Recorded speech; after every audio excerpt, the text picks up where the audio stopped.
Siddharaj Chaudhary please.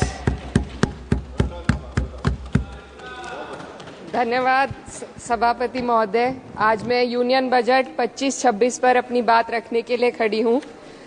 Bharat के संविधान के आर्टिकल 38 भारत को एक वेलफेयर स्टेट के तौर पर पेश करता है और सरकार की जिम्मेदारी है कि बजट और उससे जुड़ी वेलफेयर स्कीम्स के जरिए इन आर्टिकल्स को हकीकत में लाया जाए। इसलिए यूनियन बजट सिर्फ एक आंकड़ों की किताब नहीं, बल्कि सरकार की प्राथमिकता और वेलफेयर स्टेट के संविधान से जुड़ी वफादारी का आईना है। सरकार की जिम्मेदारी है कि इकोनॉमिक पॉलिसीज, जिनमें बजट भी शामिल है, ऐसी बनाए जाए जो गैर बराबरी को कम कर सके और सबसे ज्यादा गरीब वर्ग को सहारा दे। बजट वो लाइफलाइन है जिससे शिक्षा, स्वास्थ्य, पेयजल, सोशल सिक्योरिटी, SC/ST माइनॉरिटी, गरीबों की भलाई के लिए स्कीमें चलाई जाती है। मगर ये बजट को देखकर महसूस होता है कि ये भविष्य के निर्माण से ज्यादा हेडलाइन बटोरने का एक दस्तावेज है। इससे सबसे ज्यादा प्रभावित होने वाली वही लोग पीछे छूट रहे हैं जिन्हें सरकार के सहारे की सबसे ज्यादा जरूरत थी। वो किसान जो बढ़ती लागत से परेशान हैं, वो नौजवान जो बेरोजगारी का सामना कर रहे हैं, और वो औरतें जो निजामती रुकावटों से जूझ रही हैं, और वो गरीब जो महंगाई के बोझ के तले दबे हुए हैं। This government is proudly marketing the income tax exemption of 12 lakhs. But the question is, how many Indians even earn that much to benefit from it? Only 2.2% of Indian population pays direct taxes, whereas no relief has been given in regards to indirect taxes, the burden of which falls on everyone, especially the poor and weaker section of the society. This clearly shows that this is not an inclusive budget. GST की ऊंची दरों ने आम आदमी की कमर तोड़ दी है। जरूरत इस बात की है कि खाद्य सामग्री, दवा, स्कूल की किताबें और जरूरत की चीजों पर टैक्स कम किया जाए। पेट्रोल, डीजल पर टैक्स कम करने की कोई कोशिश नहीं हुई, जिसका सीधा असर हर नागरिक पर पड़ता है। आर्टिकल 41 कहता है कि सरकार को ये कोशिश करनी चाहिए कि वो अपनी इकोनॉमिक हालात और रिसोर्सेज के हिसाब से लोगों को रोजगार दे। इस बजट ने बेरोजगारी दूर करने की दिशा में कोई ठोस उपाय नहीं दिया है। नई नौकरियों की बात तो छोड़िए, जो पहले से थी वो भी खत्म होती जा रही हैं।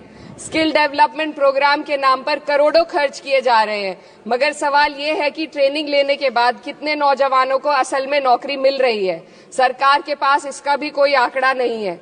सरकारी विभागों में लाखों पद खाली हैं, मगर भर्ती का कोई प्लान नहीं है। आर्टिकल 45, जिसके द्वारा सरकार की जिम्मेदारी है कि हर बच्चे को 6 साल की उम्र तक फ्री और जरूरी तालीम मिले ताकि उनका बुनियादी तालीमी डेवलपमेंट सही से हो सके, जिसको संसद ने शिक्षा का अधिकार अधिनियम बनाकर और भी मजबूती दी थी, परंतु इसकी जमीनी हालत क्या है वो किसी से छुपी नहीं है।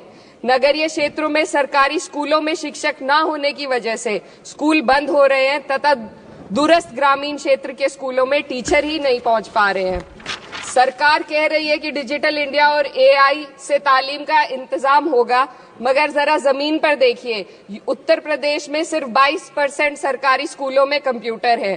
मेरे संसदीय क्षेत्र कैराना में कई सरकारी स्कूल शिक्षक न होने की वजह से बंद हैं और मदरसा एजुकेशन के बजट में 57% की कटौती कर दी गई है। क्या यही सबका साथ सबका विकास है? इसी तर्ज पर अस्पताल हैं जहां पर डॉक्टर नहीं है। आर्टिकल 47 अच्छी सेहत और जिंदगी के स्टैंडर्ड को बेहतर बनाने की आवश्यकता पर जोर देता है। राज्य की जिम्मेदारी है कि लोगों की सेहत और उनके वेलबींग को बेहतर करने के लिए जरूरी कदम उठाए, लेकिन हकीकत यह है कि इस बजट का सिर्फ 2% ही आम जनता तक पहुंच पाता है। शामली जिले में 84 डॉक्टर की पोस्ट स्वीकृत है, मगर सिर्फ 29 डॉक्टर काम कर रहे हैं और गायनोकोलॉजिस्ट मात्र 1 है। दवाइयों की कीमतें बढ़ती जा रही हैं, मगर गरीबों के लिए कोई राहत नहीं है। सरकार ने महिलाओं के लिए बजट बढ़ाने का दावा किया, मगर 81% इसका बजट सिर्फ पोषण योजनाओं में डाला गया है। महिलाओं के रोजगार, उनके इकोनॉमिक इंडिपेंडेंस और सुरक्षा के लिए कोई ठोस योजना नहीं बनाई है। बेटी बचाओ बेटी पढ़ाओ का बजट घटा दिया गया, जिससे साफ है कि ये सिर्फ नारेबाजी थी और कुछ नहीं। किसानों की बदहाली हम सबके सामने है, लगातार चलती आ रही है। 2016 में कहा गया था कि 2022 तक किसानों की आमदनी दोगुनी होगी, मगर 2025 आ गया और एमएसपी पर कोई ठोस गारंटी आज भी दी नहीं गई है। गन्ना किसानों का बकाया अब तक नहीं मिल पा रहा है और तो और उत्तर प्रदेश में अभी तक गन्ना मूल्य भी तय नहीं किया गया है। डीएपी, यूरिया और खाद की कमी से परेशान किसान आज भी सड़क पर प्रदर्शन कर रहे हैं। मजदूरों के लिए जो सबसे बड़ी योजना मनरेगा थी, सरकार कहती है कि मनरेगा ग्रामीण भारत की रीढ़ है, मगर बजट में कोई भी बढ़ोतरी नहीं मिलना बहुत शर्मसार है। औसतन 44 दिन का ही रोजगार मिल रहा है, जबकि स्कीम 100 दिन की गारंटी की होती है। भारतीय रेलवे देश के लोगों की जीवन रेखा है और इसी से यहाँ के लोगों की आर्थिक एवं सामाजिक जिंदगी चल रही है। देश के हर हिस्से को रेल कनेक्टिविटी से जोड़े जाना सरकार की कल्याणकारी नीति का हिस्सा है। मेरे संसदीय क्षेत्र कैराना के रेलवे से जुड़ी 2 मांगे लंबे समय से लंबित हैं। दिल्ली शामली सहारनपुर रेल लाइन का दोहरीकरण और पानीपत शामली मेरठ लाइन का सर्वे अति शीघ्र ही कराए जाने की बहुत पुरानी मांग को बजट में शामिल किया जाना चाहिए। देश भर में बिजली की दरें बेहद असमान है। उत्तर प्रदेश में ये दरें बहुत ज्यादा हैं। देश भर में एक समान बिजली दरें लागू करने का प्रावधान किया जाए। रिवैम्प योजना में हर घर तक बिजली पहुंचाने के लिए एलटी लाइन बनाने का प्रावधान भी जोड़ा जाए। कृषि उपकरणों व खाद डीएपी को जीएसटी से मुक्त किया जाए।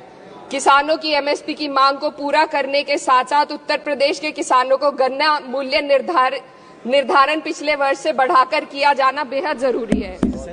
जनपद शामली व मुजफ्फरनगर को एनसीआर में तो शामिल किया गया है, परंतु वहां पर कोई विकास नहीं हुआ तथा उसको कोई भी लाभ नहीं मिला है। वहां के लोग सिर्फ प्रदूषण के बाध्यकारी नियमों से परेशान हैं, इसलिए दोनों जनपदों को एनसीआर की सीमा से बाहर किया जाना चाहिए।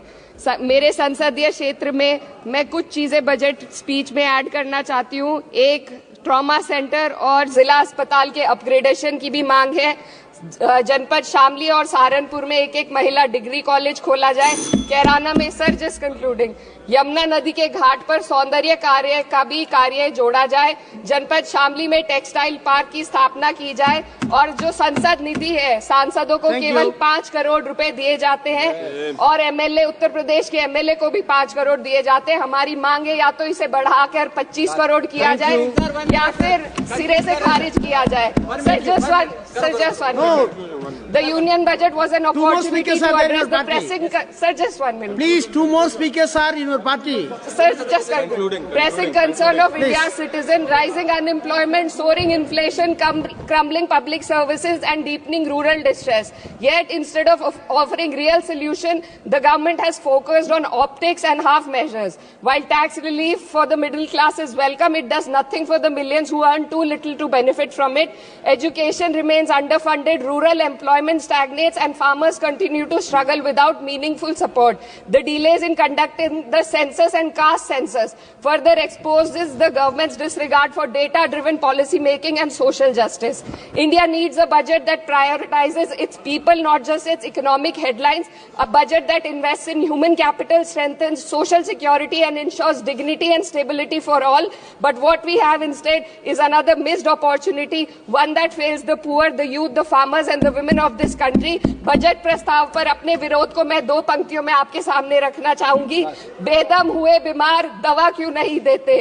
बेदम हुए बीमार दवा क्यों नहीं देते? तुम अच्छे मसीहा हो, शिफा क्यों नहीं देते? मिट जाएगी मखलूक तो इंसाफ करोगे, मुंसिफ हो तो हश्र उठा क्यों नहीं देते?